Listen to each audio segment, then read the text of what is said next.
जी हाँ, जैसा कि आप जानते हैं इस वक्त हमारे साथ ओपीएफ के चेयरमैन जो है बिल्कुल सैयद कमर शाह साहब मौजूद हैं।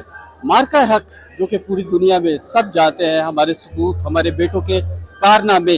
लेकिन आज हम इनसे पूछेंगे कि मार्का हक में जो खवातीन का किरदार क्या था, हमारी माँ और बेटियों ने किस तरह मार्का हक के अंदर जो है अपना किरदार अदा किया। तो सर, क्या कहना चाहेंगे हमारी खवातीन के बारे में कि जिन्होंने मार्का हक में अपना किरदार अदा किया? देखिए जी, ये खवातीन ही है जिन्होंने ये सबूत पैदा किए हैं, जो मार्का हक में जिन्होंने अपनी जानों के नजराने पेश किए हैं, जिन्होंने इंडिया को इबरतनाक शिकस्त दी है।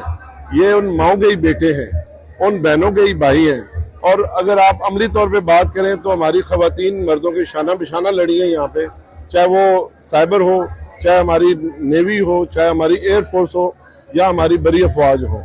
और खवातीन का किरदार हर लिहाज से बड़ा अहम है। और मैं समझता हूँ जो हमारी माएँ और बहनों की जो दुआएं थी, उन दुआओं ने भी इसमें बहुत अहम किरदार अदा किया है।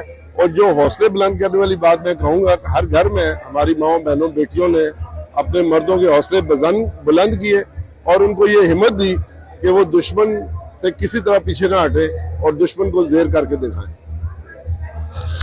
जी बिल्कुल, जैसा कि आपका देखना था नाजरीन के बिल्कुल सैयद कमर शाह साहब का कहना था कि खवातीन का किरदार जो है जंग के अंदर बिल्कुल एक बहादुर माओ बहादुर बेटियों का था।